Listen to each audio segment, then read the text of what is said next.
Yo, what's going on, guys?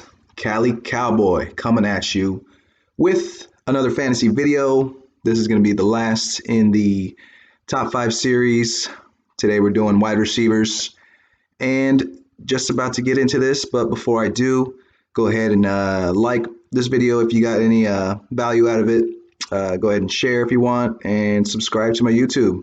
And also catch me on Twitter, Facebook, Instagram. Handles are Cali Cowboy 619. All right, let's get into it. First off, number one, DeAndre Hopkins. He's kind of a beast. He's been on the come up for the past few years. Not quite number one. In the past few years, but this year with his last season stats, I think he deserves to be number one.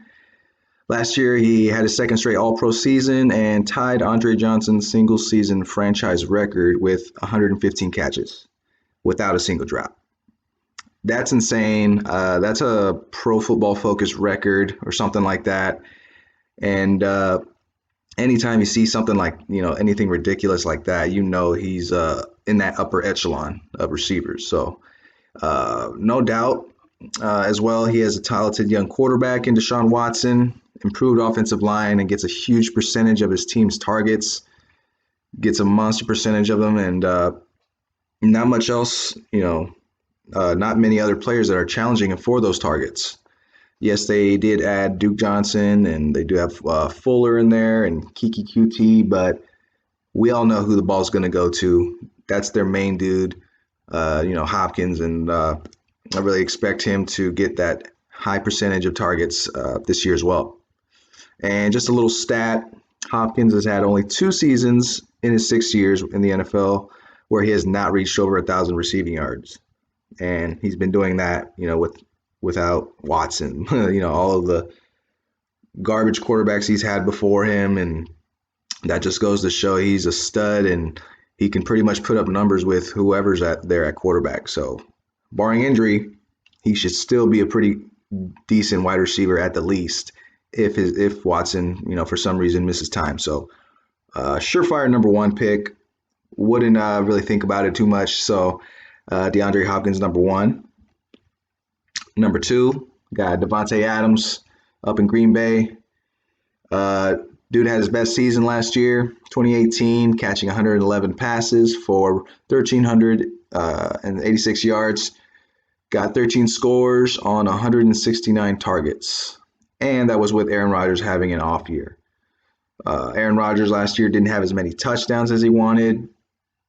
Had an off year last year. So still put up really good numbers. It's his clear-cut number one receiver in the offense with a great quarterback. Like I said, Aaron Rodgers, everyone knows. He loves to throw to him. Great red zone target. He can run pretty much any route in the route tree. So, and their wide receiver core drop off from his talent level to the next is pretty steep, I believe. But so he's the clear-cut best wide receiver in Green Bay. Aaron Rodgers loves to throw to him. Kind of a no-brainer. And a little bit of a negative mark on him. The only question mark would be the arrival of Matt LaFleur. He should continue to be the centerpiece, but this new offense, it may look to spread the ball around a little bit more, might be a little bit more run-centric, and with the emergence of Aaron Jones, could take away some catches from him and targets and whatnot. So just a little bit of a negative point to watch out there, just something that you have in mind while you're drafting. So, yeah, but other than that, really good receiver, worthy of the number 2 spot. 3, we got Odell Beckham. Now, Odell Beckham, we all know, came from New York, had a little bit of controversy with Eli and all kinds of other stuff, and not too sure the details, but that led to him coming over to the Browns. So we all know he's a beast. He's put up 1,000+ yards in every season, but 2017 when he got hurt. And he started his career with three straight 1,300 yards seasons, 10+ touchdowns, and Dude's a beast.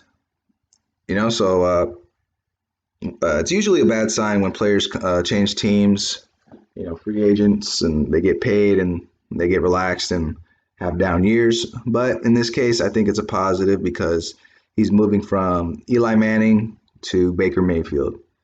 Eli is definitely not the greatest quarterback.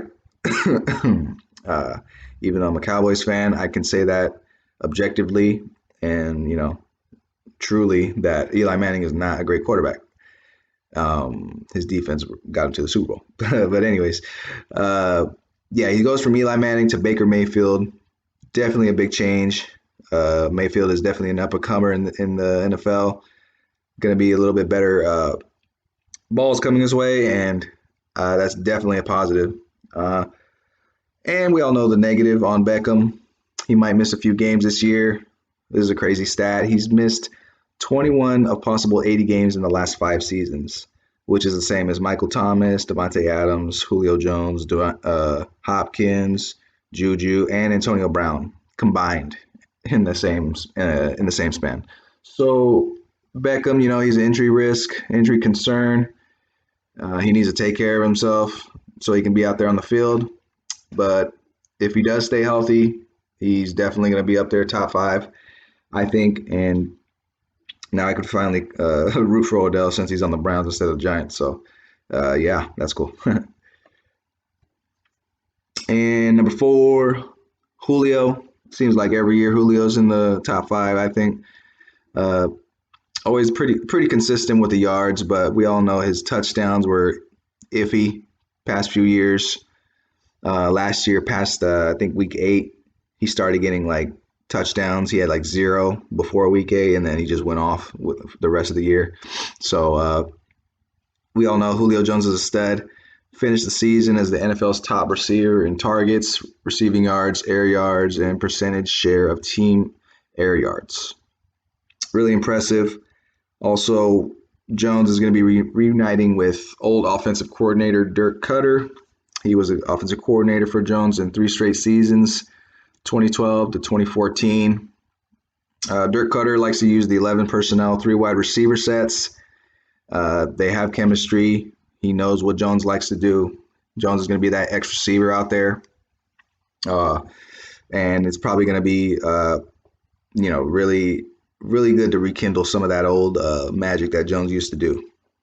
They also improved their offensive line with first-round draft picks Chris Lindstrom and Caleb McGarry. So Matt Ryan, having more time to throw is going to be a positive, definitely. So that can be, only good. And another negative, expect the defense to be a little healthier this season. Last year they had a bunch of injuries, Deion Jones, their safety, and really led to them passing more. So this year with a healthier defense, it'll take pressure off the offense and could result in some negative regression. So just keep that in mind. A decrease in passing attempts means less opportunity for Jones. So that could mean they're just an all-around better team. So just something to keep in mind. And lastly, Tyreek Hill. Dude is a monster. He's a freaking one catch away from just taking it to the house. Him with Patrick Mahomes over there in KC, really dangerous. 2018, had a career season. Caught 87 passes for 1,479 yards and 12 touchdowns. Career highs for him. He led receivers in fantasy points scored last year. Dude is a monster. In any week, he could just go off and be the only reason why you win. He'll have like 50 points on your team.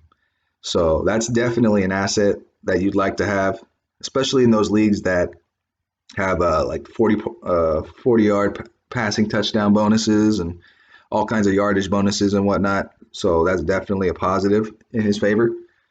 Not really that PPR stud, but in the standard league, he's a beast. So definitely worthy of that top 5, I think. Some negatives on him. We've all heard the controversy on his suspensions or his allegations of domestic abuse and stuff. But he avoided that. The NFL decided not to suspend him, which I don't know. That's another video for another time, but I do have an opinion on that. But he didn't get suspended, so for now he's good. But there's always the risk of something coming up new, that would cause the NFL to take action.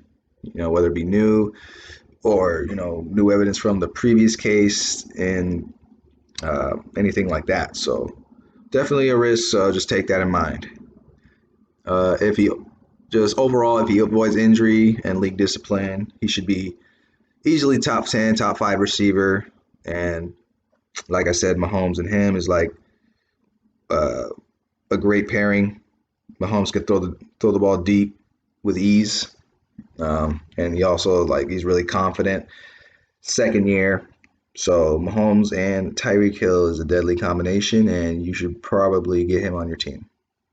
So that's all, y'all. Top 5 wide receivers.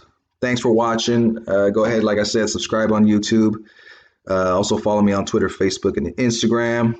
Thanks for watching, y'all. Peace out.